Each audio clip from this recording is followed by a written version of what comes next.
Magandang umaga po muli, ang inyong lingkod, si Chef Roy. Ngayon po ay July 8, 8:30 AM po. Araw po ng Lunes. May babasahin po ang inyong lingkod para po sa inyong lahat ng nanonood ng video ito. Lahat po nanonood ng video ito, pagpapalain po ng Diyos.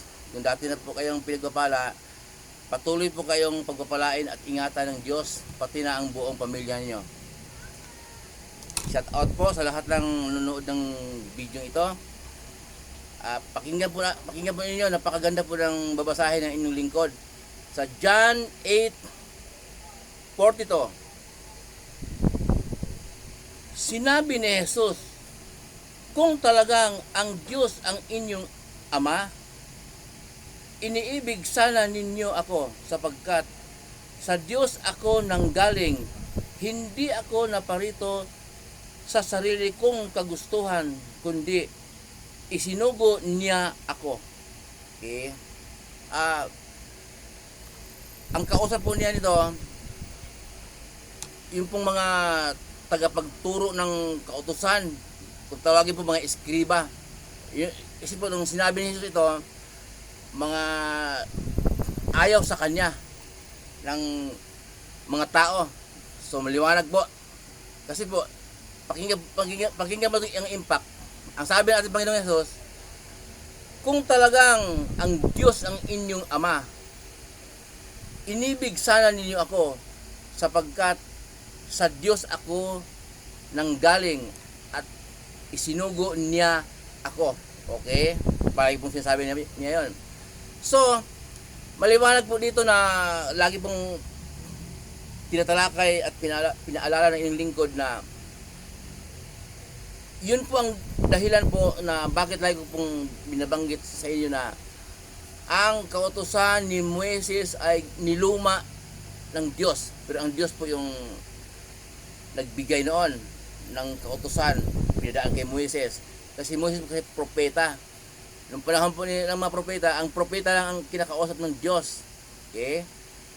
So niluma ng Diyos ang kautusan ni Moises dahil kulang. Pero ang Diyos po ang nag-utos noon, pero kulang, maiksi lang. Gaya po nung, banggitin ko po ulit, gaya nung sinasabi na huwag makikiapid sa hindi mo asawa. Yan, sabi ng ating Panginoong Hesus. Narinig ninyo, nakasulat, huwag makikiapid sa may asawa. Ngayon naman sinasabi ko sa inyo, kapag tumingin ka sa babae na may pagnanasa, nakikiapid ka na sa puso. So pinalawak ang Panginoong Hesus. Talagang pinalawak. Mas matindi po. Ngayon po, bakit po parang talagang pinagdiinan natin Panginoon Hesus na kung talagang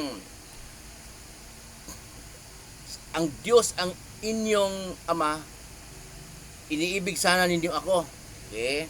Kaya po, dito po sa puntong ito, makikita po natin na may ipamagat po ng lagi kong binabanggit na Kristiyano na tayo ngayon.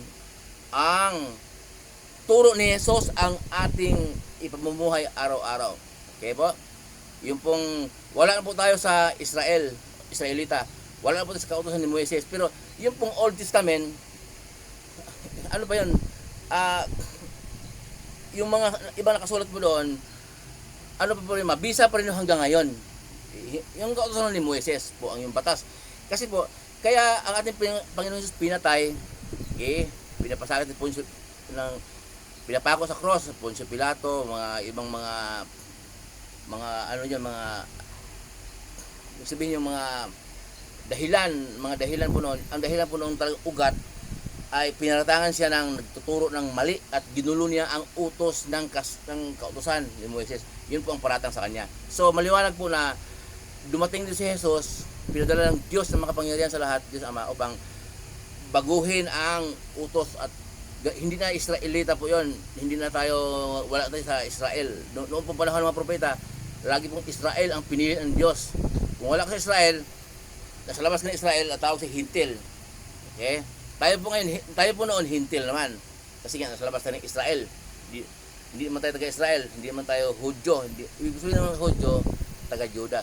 So, sa panahon po natin ngayon, kung unawain po natin, pansinin natin yung binabasa ng ating lingkod, maliwanag po na pinagdiinan ng ating Panginoong Hesus na ang kanyang turo ang ating susundin, hindi turo ni Moises. Ay may mababasa po tayo dito na ang ating Panginoong Hesus nagpapagaling sa araw ng pamamahinga, sa araw ng pagsamba sa mga sinaguga, pero binawal ang mga tagapagturo ng kautusan dahil ang utos ni Moises yun na huwag magpagaling sa araw ng pamamahinga. Pero kinontra ng ating Panginoong Hesus, ang kanyang mga alagad kumakain, pinuna naman ng mga tagapagturo ng kautusan. Tingnan mo yung mga alagad mo, kumakain sa araw ng, may mga bawal po kasi na bawal kumain yung araw na yun, may mga pangilin sila, pero yun po kinontra ng ating Panginoong Hesus. Ano po bang mga utos sa ating Panginoong Hesus? Nung dumating siya, pinadala ng ating Diyos ng makapangyarihan sa lahat. Okay?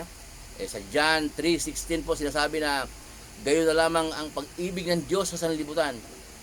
Pinadala niya ang kanyang bugtong na anak upang kung sino man ang sumasampalataya hindi mapahamak kundi magkaroon ng buhay na walang hanggang. So, ang utos ng ating Panginoon Hesus po lagi po pinaliwanag ng lingkod kasi po nagpo-post po ako ng ganito, may mga pinsan po sa malayong lugar. Okay? Anak ko po nasa Angeles, ako naman nasa Malolos, Bulacan. Pinsan, kapatid, na iba sa ibang bansa, mga pamangkin. Kaya po, total na uso na yung cellphone, ipopost ko po ito. Pinagkalooban ng kakayanan ng Diyos na magsalita ng kanyang salita. Okay po. Ano bang utos ng ating Panginoong Hesus? Palagi po niyang sinasabi na, mababasa po natin na, di ba po, alam natin yon na ang tinuturo ng ating Panginoong Hesus na panalangin, yung Ama namin. Okay? Tinuro niya yon. At itinuro din niya na kapag manalangin kayo sa Ama, huwag kayong gumaya ng mga hintil na paulit-ulit kung manalangin. Ang akala nila, dininig sila ng Diyos sa haba ng kanilang panalangin. Okay? Opo, yun po ang utos at Panginoong Hesus. Pero anong ginagawa natin ngayon? Hindi tayo makakalaya. Nakakulong tayo sa mga paniniwalang iba. Ay noon pa, nung lamanan natin sa ating mga ninuno, agro-rosaryo, ulit-ulit, maraming maghimaya ka Maria. Yun ang maliwanag po, tinuro natin Panginoong Hesus. At tinuro natin Panginoong Hesus na kapag humiling kayo sa inyong Ama na sa langit, humiling kayo sa aking pangalan. Okay? Turo niya ni Hesus. Ibig po sabihin noon, kapag manalangin po tayo, di ba?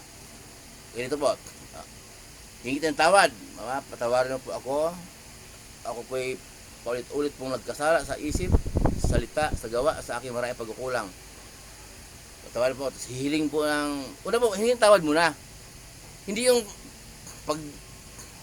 luhod agad, hiling agad ng milyon. Pero pagka naman masaya ka, kinalimutan mo ang Diyos. Hingi mo ng tawad, tapos kahilingan, tapos pasalamat, hingin tawad, pasalamat, kahilingan. Pagkatapos mo noon, ang turo natin Panginoon Hesus, humiling kayo sa aking pangalan. Pagkatapos mo noon, bago tayo magtapos, ito po ang aking samot dalangin, Ama, pinupuri kita at pinapasalamatan sa matamis na pangalan lang po, Ama, na yung anak na aming Panginoon Hesus. At siya po ang nag-iisa pong tagapagligtas. At nais pong maging ilaw siya ng aking buhay sa araw at gabi. So, ginuturo natin Panginoon Hesus, banggitin ang kanyang pangalan. Hindi yung pangalan ni San Bartolome, San Isidro, o San Pablo. Walang ituro si Jesus gano'n, na manalangin kayo sa mga santo. Wala po. Yun po ang sinasabi natin, mga turo niya na dapat natin sundin. Yun po ang At ang sinasabi ng ating Panginoong Hesus, yung kausap po niya sa Felipe, sabi ni Felipe, saan po ang daan papunta sa paraunan mo, Panginoon? Siguro, hindi namin alam paano kami makakasunod sa iyo. So, John 14:6, sabi naman ng ating Panginoong Hesus, ako ang daan at ang buhay. Walang makakarating sa Ama kundi sa pamamagitan ko. Yun pala eh. Hindi man niya sinabi na kami ni Maria ang daan kasi nga nanay ko yun, daan din yun. Saka kayo mga apostol kayo, daan din. Kailangan pag nanalangin ng mga tao na yan dadaan sa inyo. oy, San Luis, ipanalangin mo kami. Malakas ka kay Lord. Hindi po, si Jesus lang. Sa panalangin sa ating Ama, gamitin natin ang pangalan niya. Yun ang turo niya sa atin. Kaya po, sa mga Kristiyano, kailangan po, marami tayong, Diyos ko, bakit hindi niyo narinig ang panalangin? Gaano ba kalaki ang aking kasalanan? So po, pinost ko po ito, lagi ko po pinupost ang salita ng Diyos at ang turo natin Panginoong Yesus dahil po sa mga kamag-anak, kaibigan. Cebuano po kasi ako, ngayon po nasa Malolos, Bulacan. Nasa Dels Grills and Restaurant. Ito po. Stay in po ang inyong lingkod dito. Stay in. Pag stay in po yun, pag out, tulog na. Stay in eh. Pag day off, ay alam mo, so day off, Merkulis. Pag gising umaga, magkape, nandito lang kasi hindi po talaga nakakakaya. Nagpupos ako ng ganito para sa aking mga mahal sa buhay. At pinost ko na rin po sa lahat. Para saan pa?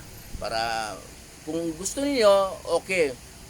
Mas maganda yung pansinin niyo kasi nga ang sabi ni Pablo, kasi si Pablo kasi pinagkalooban ng Diyos ng kaunawaan na ihayag ng salita. Sabi ni Pablo, wala na akong pananagutan sa inyo. Nasabi ko na ang pinapasabi sa akin ng Diyos. Yung sabi ni Pablo, ako din po pinagkalooban ako ng Diyos ng kaunawaan, kaya po nilahad ko. Kaya sabi ng Bible, kapag pinagkalooban ka ng kaunawaan ng Diyos, ng kanyang salita, kapag hindi mo inilahad, ay isang kamangmangan. Po, may nagpost po sa, minsan nabasa ko po, hindi ko banggitin na, sabi, may lumutang na naman. Sabi ko, ano kaya ito? Hindi ko po sinagot, may lumutang na naman.